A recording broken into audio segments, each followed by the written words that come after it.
Hi, and welcome to Gadget News and Review. We are home to some of the coolest gadgets, and the best consumer reviews online, buyer's guides and features. If you like our review, please subscribe for more upcoming reviews videos. Samsung Galaxy S10 Plus Review. Fantastic hardware meets refined usability, the Samsung Galaxy S10 Plus is absolutely sublime. It's rare that I come away from reviewing a smartphone with as many positive vibes as I have with the Samsung Galaxy S10 Plus. Normally, I'd run the tests, analyze the results and use the phone a while then move on, after writing a few choice words about it, naturally. But the Samsung Galaxy S10 Plus is different. Not because it's the biggest smartphone launch of 2019 so far, or because it's the first phone of the year to have next-generation silicon and the first big major manufacturer to go with a notch-reducing hole-punch camera. It's because this is the first smartphone I've reviewed in ages that brings everything together as a whole, a phone that delivers all the shiny new features with no significant caveats, and one that not only focuses on innovations but hangs on tenaciously to the practical features that so many users really value. Samsung Galaxy S10 Plus Review. What you need to know: the Galaxy S10 Plus is one of 3 Samsung smartphones launched in February 2019. The company's latest flagship handset runs Android 9 Pie with Samsung's own launcher software firmly overlaid on top. It has a 6.4 inches edge-to-edge display with a hole-punch selfie camera cut out instead of a notch, and it has a barrage of cameras, 3 at the rear and 2 at the front. Other new features include an ultrasonic, in-screen fingerprint reader and reverse wireless charging that, like the same feature on the Huawei Mate 20 Pro, allows you to charge other phones and accessories, such as the Samsung Galaxy Buds, simply by placing said device on the rear of the phone. Samsung Galaxy S10 Plus Review. Price and competition. It's a painful truth but it needs to be said, the Samsung Galaxy S10 Plus is gut-wrenchingly expensive. SIM-free prices for Samsung's flagship start at £900 for the 128GB model, which rises to a buttock-clenching £1,099 for the 512GB version and £1,399 for the one with 1TB of storage.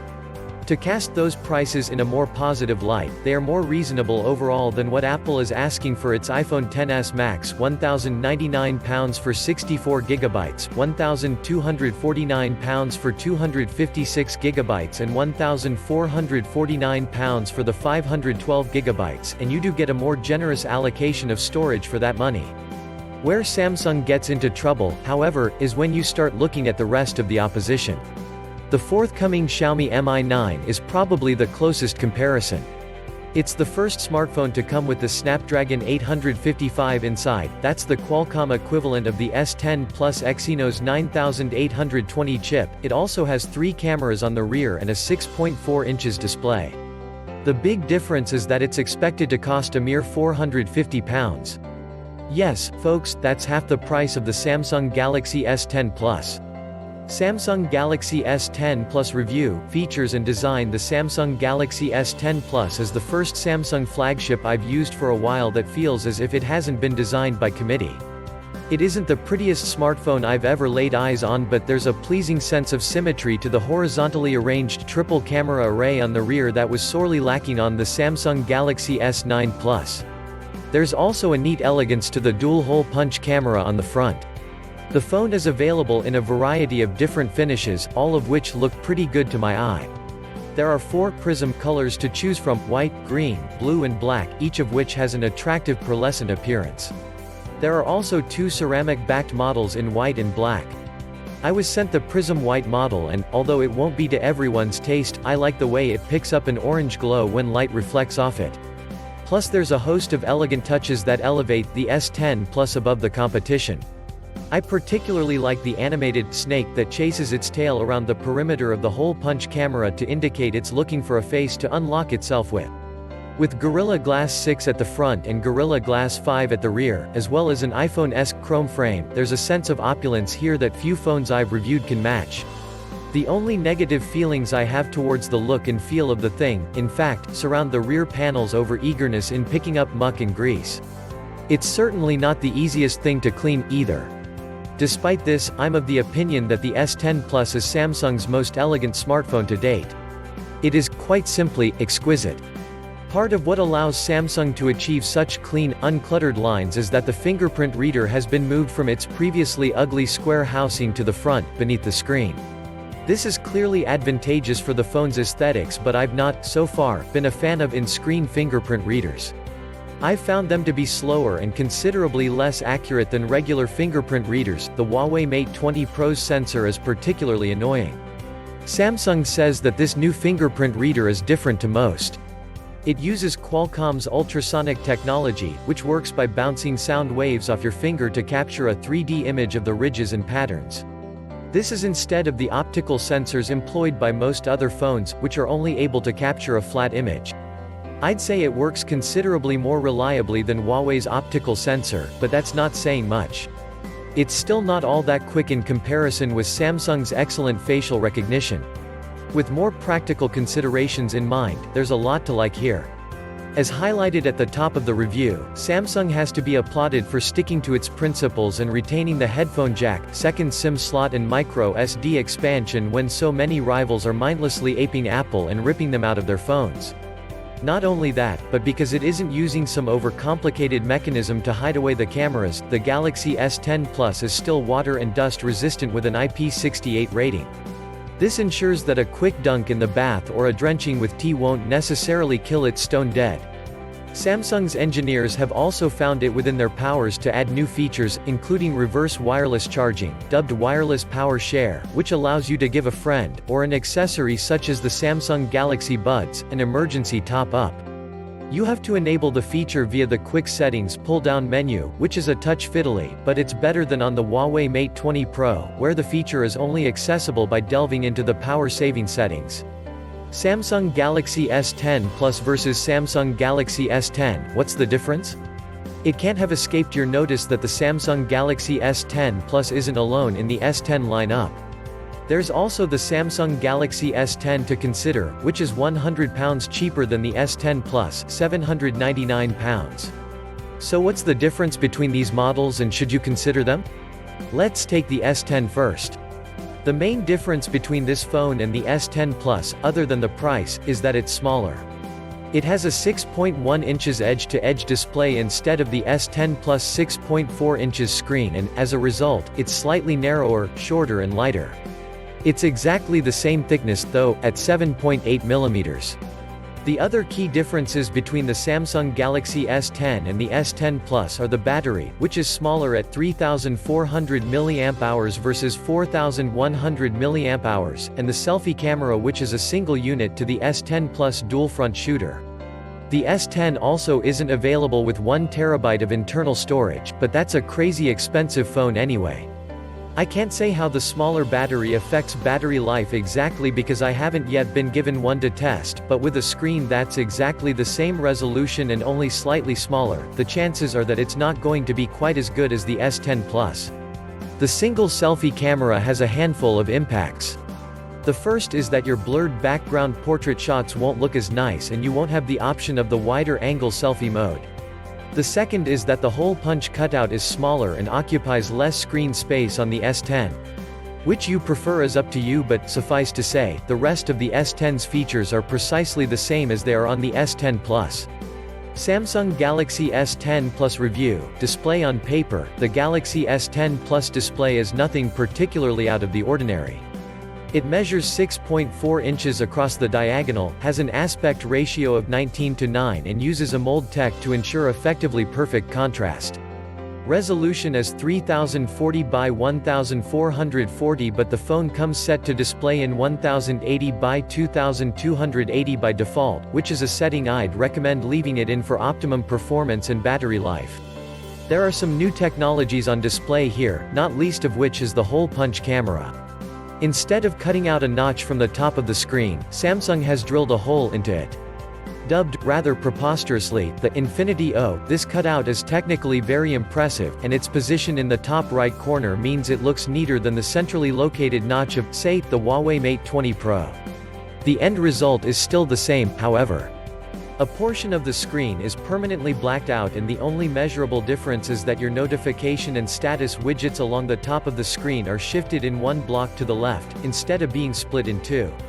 The next new technology is what Samsung is calling dynamic OLED, which amounts to a collection of new capabilities, namely a peak brightness of 1200 candelas per square meter, 10-bit color, support for HDR10 Plus content and reduced blue light emission without having to enable eye comfort mode. I can't test for the reduced blue light emission and, to be frank, there isn't much HDR10 Plus content around to view either, but, on the other aspects, the S10 Plus display absolutely delivers the goods. In technical testing, I measured screen brightness peaking at a dizzying height of 1057 candelas per square meter in automatic brightness mode, promising readability in even the brightest of environments.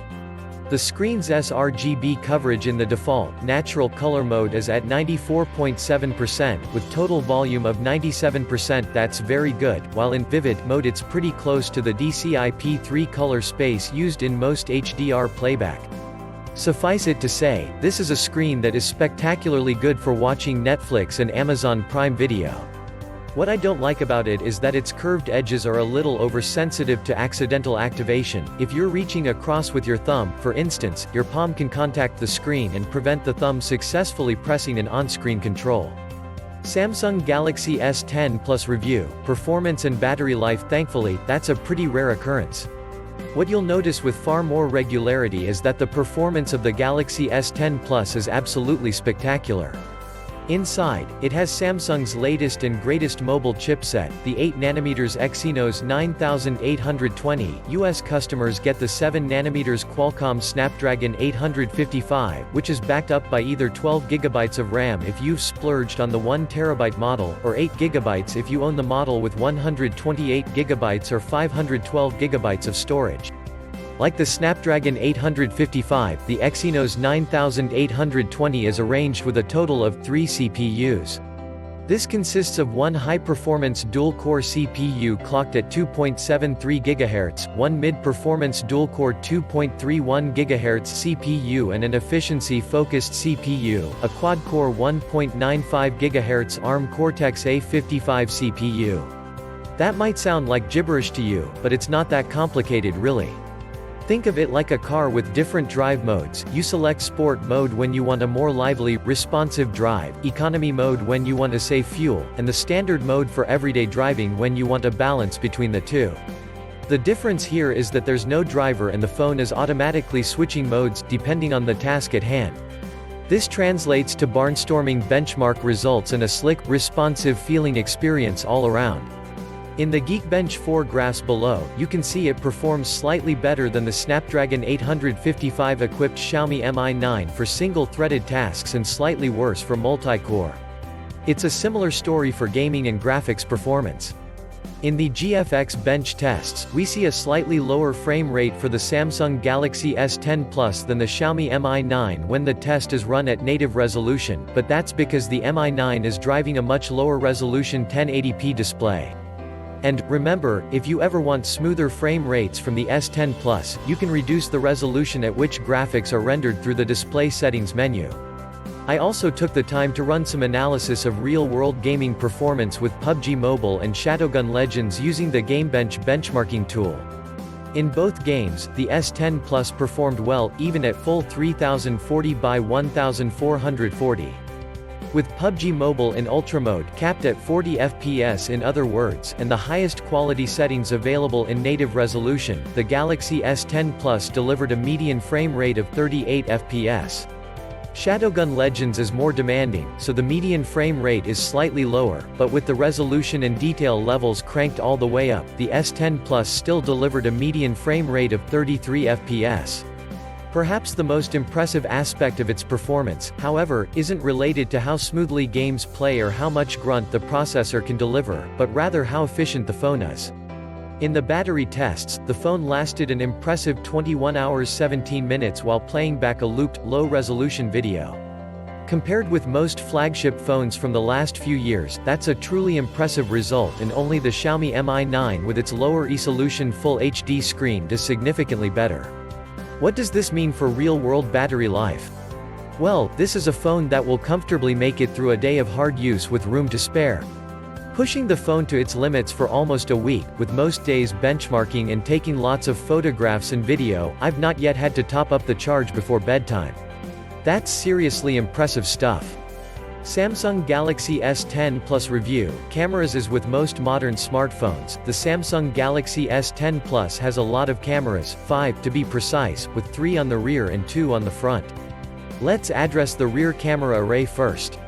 The primary camera is a 12-megapixel unit with dual aperture f1.5 or f2.4, just like the Galaxy S9 Plus from last year. Also like the S9 Plus, it has a 12-megapixel f2.42x zoom camera. What's new, though, is the ultra-wide-angle 16-megapixel f2.2 camera with a field of view equivalent to a 12mm full-frame lens. I haven't finished yet though. On the front, you have 10-megapixel f1.8 and 8-megapixel f2.2 cameras.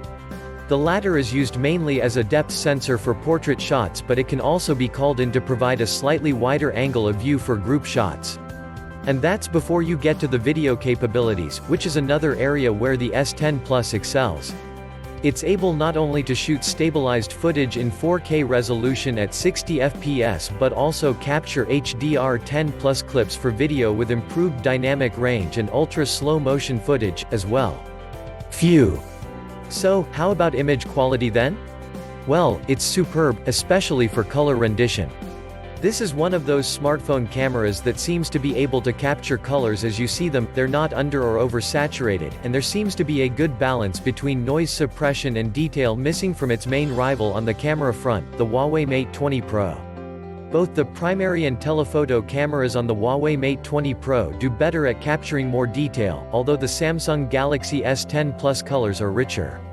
For photographs, it lags behind the Mate 20 Pro when it comes sheer detail capture. The Mate 20 Pro's 40-megapixel primary camera provides a vast amount of flexibility for cropping that the 12-megapixel images produced by the Samsung Galaxy S10 Plus simply can't match. In low light, that disparity is less noticeable due to Huawei's heavy-handed noise suppression. The same holds true, although to a slightly lesser extent, with the wide-angle camera. The Samsung captures 16-megapixel shots to the Huawei's 20-megapixel images, and the wider angle of the Samsung's camera accentuates this deficiency. Clearly, the Galaxy S10 Plus holds an advantage in having that wider angle view in the first place, though, and the images you can capture with the wide-angle camera can be stunning. By the way, just be aware that distortion correction isn't enabled for the ultra-wide camera by default. That means, when you first use the camera, straight lines at the periphery of photographs will look bent out of shape. To apply distortion correction and straighten out those lines in your images, you need to dig into the camera settings menu in the Save Options section. Enable the option titled Ultra Wide Shape Correction. The Samsung pulls ahead of the Mate 20 Pro for color rendition, too. Blue skies are cleaner looking and richer in tone, while the brickwork, whites and subtleties in the clouds all look more natural on the S10 Plus images than the slightly muddy looking tones of the Huawei phone. Video footage also appears smoother, crisper and more professional, although steer clear of the HDR video mode for now if you want to download and view clips on a desktop PC, as the files won't display properly. I'd also prefer zooming to be smoother like it is on the iPhone XS and iPhone XS Max. The camera also performs well for portrait images, and the dual selfie camera is good at this, too. The quality of images from the front-facing cameras does dip noticeably in low light, however, turning skin tones a ghostly shade of pale. Samsung Galaxy S10 Plus review. Software. Equally impressive as the overall quality of the camera package is the simplicity of the camera's software interface and its general speed and responsiveness in use. Toggling between the wide-angle, primary and zoom cameras is achieved simply and easily by tapping the control in the bottom center of the camera preview screen, and you can switch modes by swiping left and right. One particularly nice feature is that the portrait blur, or bokeh, effects are previewed live on screen and change as you increase or reduce the intensity.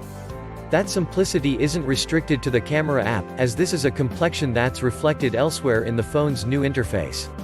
Dubbed One UI, this has to be the best software Samsung has ever put on any of its smartphones. Now, I'm not saying that the S10 Plus matches the sheer elegance of the Google Pixel 3's sublime Pixel launcher, but it's close, and in the period I've had the phone for testing I've been loving it. It's packed full of nice little details, from the animated highlighting that surrounds the front-facing camera momentarily when you switch to the front-facing camera, to the sheer customizability of much of the interface. It's even possible to adjust the intensity of vibrations at different levels for calls, notifications and touch interactions. Samsung's One UI is not only clever, though, it also has a cleaner look than previous generations of Samsung's phone UI and a sense of immediacy and snappiness that makes the phone feel as good as it looks. There are niggles here and there, of course, as there always are with new software implementations.